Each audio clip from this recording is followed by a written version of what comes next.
The Don, Tony, and Kevin Castle show contains explicit language and is intended for mature audiences only. But just because you're mature doesn't mean you can't be a little naughty. And you know, just to add this to it too, you know, you have the primetime players being completely destroyed simply because you want to make Braun. Yeah, you separated the primetime players from Braun Strowman so far apart in one night. You see where this is going. Braun Strowman and Luke Harper will be tag champions very, very soon. Oh yeah, there's no doubt that. Yeah, their domination reminds me of. I wouldn't say the Road Warriors is always too easy to compare people to. If you're NW fans of the NWA back in the day, they remind me of when Nikita Koloff and Crusher Khrushchev, who went on to be Smash from Demolition, they just obliterated everybody. I mean, it's just there's no defense, and when there is defense, there's these punches that barely affect them, and then they just smash into the floor. And they did the same thing with Nikita when they pushed him in the Russian tag team. They just obliterated guys like Rock and Roll Express and viable tag teams. And I think because I just don't think it's believable for anybody to kick the asses of Luke Harper and Braun Strowman in real life or in a work. I mean, you're not going to buy. And the Dudleys are no match for them. I mean, Bubba Ray will get his ass handed to him by Braun Strowman, legitimately or in a work. And they're not to say. And by the way, Dudley's have been on a losing streak. Has anybody noticed that for the last 3 weeks? Well, you know, I think because they want to keep the playing field a little bit even, and you know, well, I think they're going to job like Jericho jobs. No, I think that's why they were brought here. Totally disagree. Disagree. They will be the tag champions very, very soon. Very soon. Yeah, for a minute until the Wyatts take it. Yeah, that's very possible. I mean, but I don't see them being here solely to put. See, the difference between Jericho and the Dudleys is the Jericho's got Fozzy. You know, he only works limited dates now. The Dudleys are back. They're going to be put in the Hall of Fame. They're going to have a DVD set coming out. They're going to have some big time merchandise coming out, and they could still listen. And Sting got jobbed out. Sting is in his mid-50s. The Dudleys are not, and the Dudleys are in their mid-50s. The Dudleys show that they have not missed a beat. And speaking of the Dudleys, you will love this. You will love this. This is a treat more for you than anybody else. Michael Cole interviewed the Dudleys last week, and yeah, well, pretend like you didn't. And this for everybody else out there. Then is a treat for all of you, and for Dixie Carter. You know, I said this a couple of weeks ago, and I'll say it again. If anybody remembers the commercials when we were young with the Indian, he'd be walking around with the horse, or he's fucking riding a canoe, and he sees papers and condoms and fucking blood and dismembered bodies everywhere. And then at the end, you look at him, and he's got this one little tear going down his eye. Dixie Carter should watch that YouTube clip of the Dudleys being interviewed by Michael Cole, and she should have that tear coming down her eye, because whenever she gets the chance, all right, and this is what she doesn't understand, it's not just listen, you could be a nice person in wrestling, but when you try to me, she could, you know what she reminds me of, and I'm saying this in a nice way, and I think a lot of people will agree with me on this. You know what the perception I get?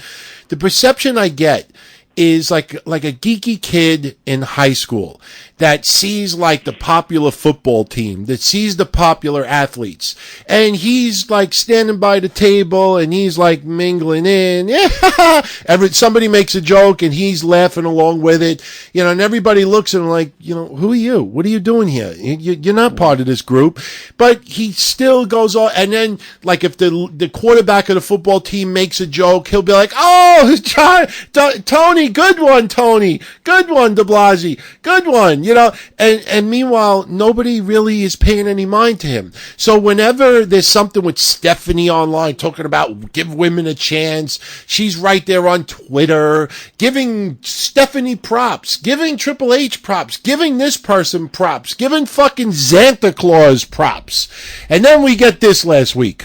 Hello again, everybody, and welcome to our weekly interview on WWE.com. I'm Michael Cole, and my guests this week, two men who, two of my favorite men in the history of this business, Devon, Bubba Ray, the Dudley Boys. Welcome, guys. Thank you. How are you? Okay. Now, I edited this down from 10 minutes into 1 because I thought this was the most important part of the interview. This was the part where Dixie the Indian has the one tear crying down her eye while she looks on the floor and sees garbage everywhere and blah, blah, blah, blah, blah. And then Michael Cole asks this question. What have you guys been up to over the 10 years since you've been here? Now, when I watched this, I was like, I thought of Kevin, I thought of RVD, and I thought of Christian. Because this is the response they gave, what they've been doing the last 10 years.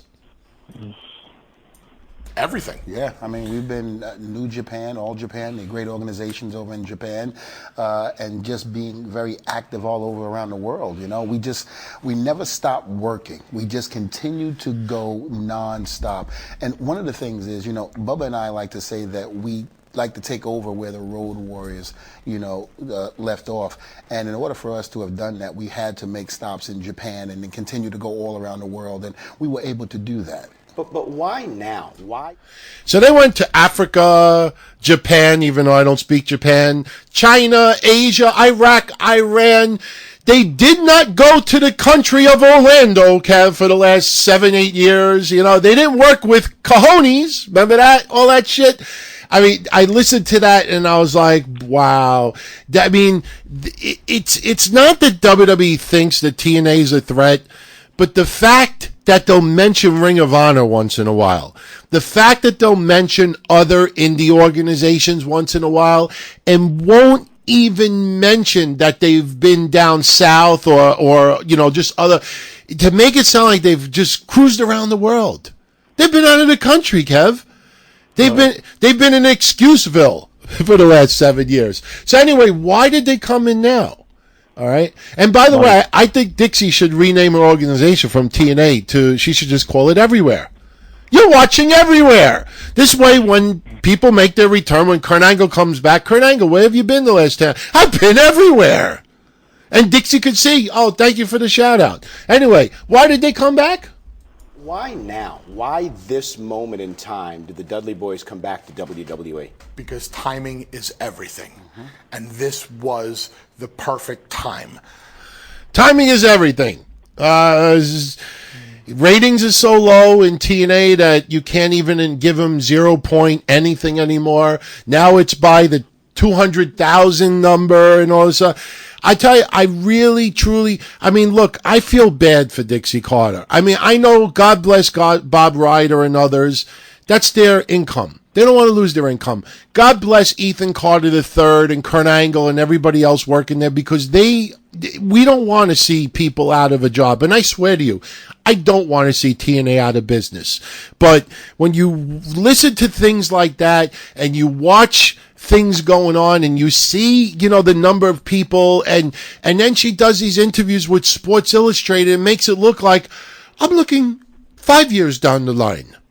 I'm not looking 5 minutes down the line. I'm looking 5 years down the line. You stupid Matarats. How could you look 5 years down the line where your current situation is you're getting rid of half of your roster because you can't afford it? How do you look 5 years? If my insurance office is releasing half of its employees and only 1/3 or 1/4 of my customers come in now compared to 2 or 3 years ago, and I can't pay my people and I'm constantly late, and then when I do seminars and conventions, I can only get 150 people to go in an 8,000 seat place. How can I turn around and have a global approach 5 years down the line?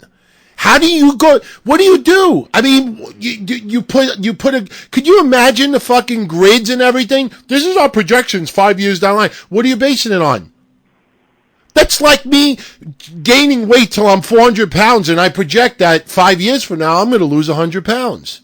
That's awesome. Unfucking believable.